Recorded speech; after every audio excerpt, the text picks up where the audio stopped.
Well, let's kick off today's episode, Real Estate versus Technology. We're going to do an episode here, now back on Streamline, virtually, doing it with Mr. Dan Gandy, our co-host. We've been doing some in-person podcasts, and it's nice to see your face, Dan, and I hope everything's going okay with you over there. I know some teammates, your partner, affected by the fires going on over there in your neck of the woods in Oregon. So shout out and prayers for you all.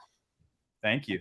Prayers for everybody in Hawaii and everywhere else. I mean, there's way more wildfires than I think people actually see in the world. But Oregon is once again, caught on fire. I got a fire within 20 miles this direction that's over 1,000 acres, and another 1,000-acre fire like 30 minutes right outside my window. I'm actually looking at smoke. So wow, that's interesting. Well, we should tie in our guest to this because she's also in Oregon. We got Jennifer with us on the show. We were talking off air how she loves to pay it forward, and I know that there's some, you got the operative group, and then she helps out with some of the agents and letting people hold her open houses.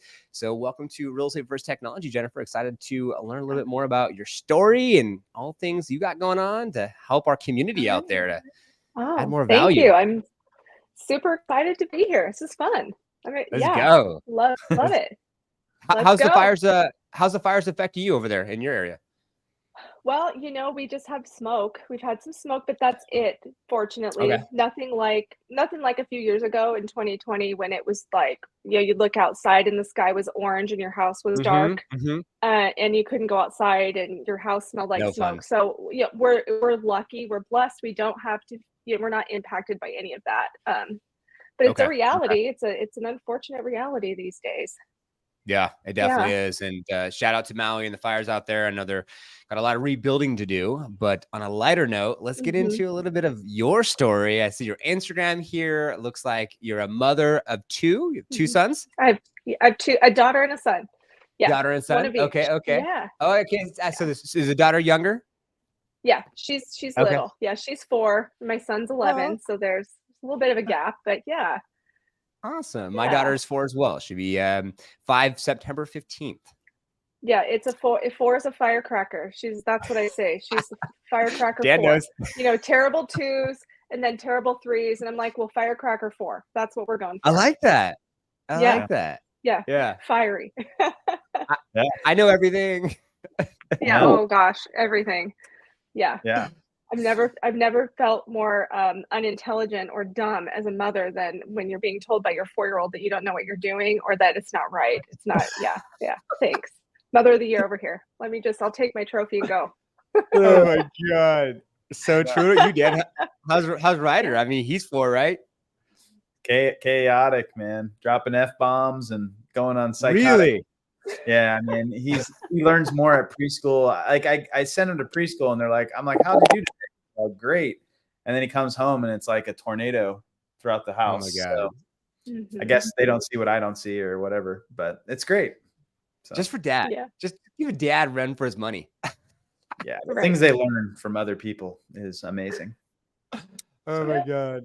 I love it. Well, I have sponges. Right? It's so crazy. And all the shows, you almost have to monitor their show. Like, what are you watching their show? I learned so much of these YouTube shows. It's like, hold on here.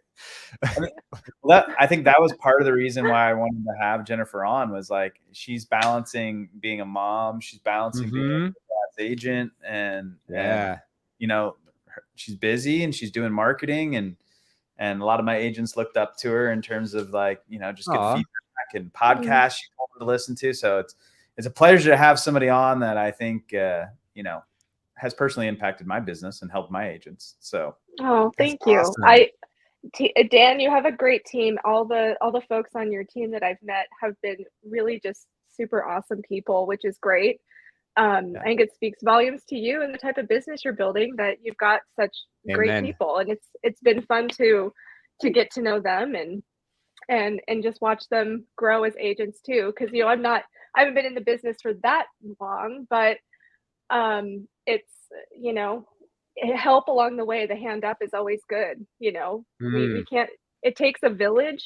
I think yes, we do the work, but it does take a village to help each other and bring each other up so that we can be successful. This is a hard business, and it can be really lonely. So having having people around you to support you from any stage is wonderful, and you need it. Yeah, no, it's 100%. It's totally. And I think to kind of draw some context for anybody listening is that like we're a newer brokerage in the area, right? Like Yeah. we haven't been around for years and years and years. Go real. Yeah. And there's many options, and I think this isn't about our brokerage, but what it does is I think the people that are the face of the brokerage, right? The people that are those people who are creating that market share in every single market is like, I haven't really met anybody from Real that is not in our brokerage that isn't like somebody I would refer a deal to anyways. So that's awesome. Yeah, it's been refreshing. And then we had Sharon, and he spoke high level to that. So yes. Yeah. Shout out Sharon, and our viewers and listeners out there. I think that's a testimonial for y'all who's listening. It's like sharing is caring. Help each other. Okay. It's always got to be competition. What's your shirt say? Right. What's your shirt say? It's work hard, be kind. Real. Aw. I love that. Just for today. That's dope. Yeah. That's dope swag. Yep. They come in lots of colors. So yeah, I recommend it. I love it. That's super cool. Yeah. Well, let's dig into it. Let's tell us about your business and where you're located, kind of like what you've been doing over the last couple of years to really enhance your business, and also what agents can take from some of what you are doing that may isn't something they're learning from a coach or somebody else. Sure. Wow. So where I am is, I could say Portland. It's easy to say Portland because it's a big city and it's close by. But really, I would say that I'm more of the south suburbs of Portland, looking to focus on the Willamette Valley in Clackamas County. That's my heart. It's where I grew up. I'm a country girl, so I grew up on a farm here in the valley, and so it's what I know. And so I feel like I can speak that language. I know the area. So really, that's where I would love to, that's where I want to focus majority of what I'm doing. And so I'm coming up on 3 full years as a real estate agent. With Congrats. 12 years prior to that, thank you. So far I've made it, still breathing. I spent 12 years prior to that in the broadcast media business. So I worked for iHeartMedia for 12 years, and I sold broadcast radio. So a lot of experience in developing marketing plans and writing ad copy and fostering those kind of relationships with small businesses. So I feel like coming into real estate, it set me up for an understanding of promotion and promoting myself, understanding events and putting creative promotions together, and how I can use that to impact my own business. So that's really been where I focused. I've done the cold calling. I still get on the phone, but I do focus a lot of my time into creating content and fostering relationships, which, I guess Sharon talks about singular focus. By singular focus is building relationships, and all the things that go into it, the things I do really hone in on that building of relationships. Yeah. And looking at your Instagram, I could tell that like you have that kind of farmhouse feel. So I could see that root in you, and like that being the DNA of your brand, which is awesome. And I think it's so important for real estate agents out there to think about like, what is that DNA of their brand, and like, how do they want to be represented? And I love all the short form content, and it's straight to the point with like, this is what it is. And then you can watch it. And the cohesive look and feel of everything is really, really cool. So I could see that with what you've done with your marketing. Yeah, thank you. And it's been an evolution, and just like anybody, anybody who's not doing video, I'm sure people have heard it a million times from a million different people, to just do it, rip off the Band-Aid. Your first videos are going to look like crap. They're not going to be the best. You're going to fall on your face. You're going to hear your voice for the first time, and you're going to say, do I really sound like that? Do I really, like, come on, who's going to want to listen to this voice? Like, this sucks. You're hard on yourself. You're so hard on yourself. But the reality is nobody says that. And if they do, they're assholes anyway. So forget them. But it's really just, you have to kind of get over yourself and just humble yourself enough to just get started. And then it gets easier and it gets better you get better at being on camera. And it just, if you just go for it, know it's a journey. You're constantly improving. She's definitely an inspiration to keep me busy. Like I went on vacation and shot like maybe 2 reels the whole week. And then I come back and I see you just like pushing out content. I'm like, no, I need to. I love that. Yeah. Yeah. The push is always helpful. Yeah. Something to chase after, right? Speaking of reels, like what is the motivation behind your reels? Like, do you have any type of SOPs that you follow, standard operating procedures or key performance indicators that you focus on to like do them? Or is it just like, I'm inspired and you just do it? Or do you have like a calendar? Like, how does it work? So my standard operating procedure is probably a lot more, not as organized as you might think. Being busy and building a business and kids stuff and all the various things, it's like I try to dedicate a day a week where I can batch at least 3 to 5 videos, so then I can just edit them as I go, and then I run them through like the captions app to get the cool looking captions up there. Edit them in CapCut because it's an easy program to use. It's pretty user friendly. And I'll just bank them and I'll save them on Instagram as a draft. And I'll type up all the remarks and stuff that go with it, the caption. And then I'll figure out, okay, it's sometimes it's every Tuesday, Thursday, sometimes it's Monday, Wednesday, Friday, just to keep it different. So I'm not always posting on the same days, trying to beta test to see if certain days perform better. For me personally, I found if I post a video in the morning, so on Instagram, if I do a random time like 6:38 or 7:29, it seems like the video has good longevity through the day. Random times, because most people set their schedule for the round time when they have auto post, and it's like, oh, I'm going to post it at 7 a.m. or 6:30. So trying to be just a little different, you kind of miss that window when everybody else is dumping their content into the engine. So it kind of helps, I think. I mean, I've seen results of that myself. Wow. I like that. We've had a couple people on here talk about, timing of posts and strategically trying different methods. And, there's a million different experts out there that say like, we've done it this way and this is what's led to our growth. But I think the algorithm is always changing. And I think if you don't beta test in your own capacity, I don't think you see those little nuances and windows of opportunity that do happen. Because I'll give you one example. The other day I was shooting one like at like 5 or 6 o'clock because I had forgot to post for like 3 days. And at like 6 o'clock, it just like blew up. There was like 2,000 reel views immediately. Wow. And because people weren't at work. That's all it was. And I have to think more in alignment to trying new things myself. So good feedback. Yeah. I love that. That's awesome. Yeah. And so when it comes to, go ahead, Dan. No, go ahead.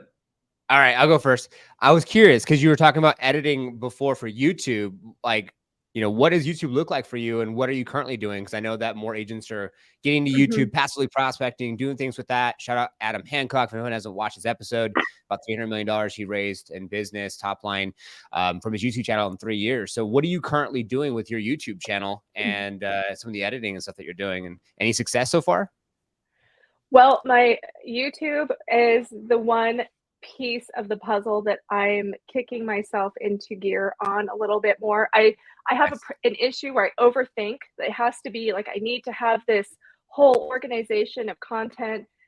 And I've settled with the fact that done is better than perfect. Like I can overthink the thumbnail and I can overthink the intros and all this other stuff. I just need to kick content in there and just get going, because I'm never going to know what works for me and what doesn't unless I really get it going. So I've got some longer form videos in there, but it's not enough. So it's something I'm working towards. And but I've been posting things in there, just my content. I just dump everything into YouTube as well. Some of the shorts and some of the other stuff, it just gets posted there. That's what awesome. it is. It is. I actually was playing around with it myself and I reached like, I don't know, like something crazy, like 35,000 people in 28 days, just taking the same content from YouTube or Instagram on the shorts or the reels, put them on YouTube for shorts and they just hit like 5,000 views. I'm like, what the heck? Like, I don't know why or how, but it just did. But go ahead, Dan. No, I think I was gonna pack onto that strategy is that for Q3, Q4, like one of my ultimate goals was to get into like more generalized content that I think has a wider broadband of people who will, you know, tap into it. But as real estate agents, we also need to be like hyper focused on the local area. Like there's no purpose of really having my name in Florida, right? Because I don't have a real estate in there. I'm not investing there. So like, where are you, you know, what's your YouTube strategy in terms of making it hyper local and trying to actually generate relationships and business from it? Mm-hmm. So what I'm talking about in actually this video that'll be coming, so I will be posting it once I get it all edited. Yeah, it's going in there. It's going in. Done is better than perfect. Yeah, there's one of the questions out there a lot, and shout out to Trey Serrano, who's with Real as well. He's in San Antonio. He leads a mastermind on Tuesdays and Tuesday evenings, and he talked about, hey, a big question a lot of people are asking is it better for me to rent or buy? Interest rates are high, you know, low inventory issues still. Like there's a lot of questions. A lot of people really want to just get over the hump of buying a house for the first time. But does it financially make sense? Are they going to, you know, is it going to be too cost prohibitive versus just paying rent every month? So what I'm doing is with this strategy, to go to your point about how I'm taking it to be a local point, is I'm saying, well, let's look at what a first-time buyer price point is in, you know, the area. So let's say it's $400,000. I'm going to break down the mortgage for that right now. FHA 3.5%.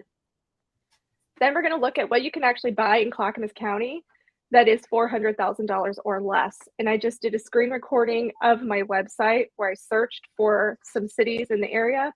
And this recording is just showing, here's what is available for this price point. And then say, here's what you can rent for this price point, apartments or houses. You tell me if this mortgage of, you know, it's not cheap, $3,500, let's say, if that is, you need to buy a single family home because your needs are changing and you need a 4-bedroom house. Well, in Oregon City, a 4-bedroom house could rent for about the same. So, you know, yes, it's a high payment, but at least at some point you're going to have equity on one side and you're not on the other. So that's up to those folks to decide. So tying it into actual cities, looking at actual data, and giving people the opportunity to decide for themselves based on what they're seeing from real information. I think with many different variations of that same conversation, I think it's super relevant when you plug it into your own market, like you're doing. I think that is super key. But I think the one thing that is really energizing about what you're saying is that you're actually showing examples. I think a lot of people shoot YouTube and they may have some evidence of what they're talking about, or they might provide some B-roll that kind of illuminates what they're trying to prove. But when you actually show like use case examples of this is what you can buy, this is what you can do, this is what you should do, then the YouTube purpose comes alive, which is what you should have been doing on YouTube to begin with, right? Yeah, people YouTube to learn things. So yes. I think that's enlightening to hear that you're going above and beyond than somebody just talking the entire time. Yes. Yeah. I love that. And I have to agree. I just wanted to add to what I've been seeing is on the Liftoff agent side, shout out sponsors, Real Estate versus Technology. We're doing more of the video editing. Our scale up plan is completely rolled out now. And so we have a handful of YouTube clients that are doing YouTube. And we've seen like the biggest bang for the buck is area content, park, schools, restaurants, all things area. And then the niche down stuff isn't as good, but it does get some traffic. And then I remember my sister-in-law, Stephen Curry, said something about Ruby Hills over in outside of San Francisco, California, in the Bay Area. And so next thing you know, her Ruby Hills video went from 200 views to 2,000 overnight, just because it happened to hit mainstream media. So it's very interesting how the area stuff gets so much reach, so much faster, so much quicker. That's what like Adam Hancock did. But some of the niche down stuff, it's good, ties in great with the website or call to actions or lead pages. But it's very interesting how some of that stuff has kind of unfolded for some of the individuals that work with us on the Liftoff agent side. Yeah, it's totally huge. Well, what's your game plan over the next couple of years? Like, is your your goal to just support your family, make some money, enjoy doing it? Is it growing a team? Is it, becoming the president of Real? Like, what's Let's go. what's on your man. And my agenda, well, gosh, I think what's really important to me is building something sustainable, building a foundation and a framework. Before I have anybody come in and join me in a business, it's really important for me to feel like I am on solid enough ground that I could have another partner in my business that could also be supported and grow as well. It's like that airplane analogy of, you have to secure your mask first before you do somebody else's. Yes. Well, I'm in the process of securing my mask, on the plane. Not that the plane's crashing, but maybe that's not the best example, but you get the idea. So that's kind of where I'm at. And I wouldn't say I don't have a team. I have a transaction coordinator. I'm working with training a teenage gal who wants to learn video content production and photography. So she's helping me with some, out and about video shoots, and I have somebody helping me with my books and events. So I feel like I kind of have a team, it's just not agents yet per se. As far as, so right now my 2 to 5 year plan is developing that foundation, getting a solid business, building my brand in my hometown of Canby, getting that footprint really solid, and really working from there to develop what that business is going to be like in the coming years. Wow. And that could be involving other agents. I like it. It's refreshing, because I think so many people, they rush to the end result, right? Like, I want to be here. Mm-hmm. And that they kind of ignore the progress that happens, or the process that happens. And I think that's where a lot of people, they get burnt out. And I want to really say to anybody listening is that it is tough. Like, we have, I don't know how many agents on the team now, 15, 18. And the amount of time and bandwidth it takes to train, mentor, coach people is significant. Mm-hmm. But I enjoy doing it. So if you don't enjoy it, right, it's okay to just be an individual agent your entire career. But what you want to do is really kind of think about the retrospect of, what do you enjoy doing? Leading, training, all of those things. I love that. And just being kind of like in between both y'all, I love it from the perspective of anyone listening, like how like you're both close to the same market, but you have different personalities, different skill sets in your own ways, and you'll attract like they say, your vibe creates your tribe. So you'll attract whatever it is that's going to be the best client for Jennifer or Dan. And that's awesome that y'all are collaborating, and Dan's like, we gotta get Jennifer on. Like, that's super cool. So like, for anyone watching out there, like, you can have people in your local market, you can collaborate with them and ask them to hold open houses for you and all the things. It doesn't have to be so like, battle zone. My territory. Territorial. I love that. Well, in closing, Jennifer, would love to know, what is it that you like want our viewers and listeners to take for how long you've been in the business so far? What would you like our viewers and listeners to take from today's episode? Something that, like a golden nugget that you could say, hey, if I was just starting out again, this is the advice I would give someone. Well, maybe it's not the advice you want to hear, but maybe it's the advice you need to hear. And it's something that I have to remind myself of all the time, is that you have to do something every day. You have to be consistent, and you have to just take a handful of things that work for you and do them every single day, and don't stop. It gets hard. There's moments that you just want to quit, because you're like, what am I doing this? Why am I doing this thing? Maybe I should do this thing. I'm guilty of shiny penny syndrome. So I have the things I know that work for me, and I just need to keep leaning in and keep pushing forward. So it's do the work, stay consistent, keep your head down, and things do happen. Things start to happen, and that's when it gets really, really exciting. Wow. I love that. That's super awesome. And in light to the episode, I was playing around with some of the camera angles. This we're on Real Estate versus Technology Unleashed. The team's like, hey, get different angles so we could do our shorts. Like, all right, cool. Well, Dan, thanks so much for getting Jennifer on. Jennifer, this is a pleasure. It was awesome getting to meet you. Thank you. It was so fun. Follow your journey. We're going to follow you as we speak right now. And looking forward to collaborating on some of the posts for the Real Estate First Technology when your episode goes live for that week. All right. Thanks so much. Glad to be here. Of course. So thanks to all of our viewers, as it is our intention for you to take things from episodes, apply to your business to have more massive success. And we will see you all on the next one. Be sure to subscribe, hit the notification bell, and comment below with any feedback. See you next week.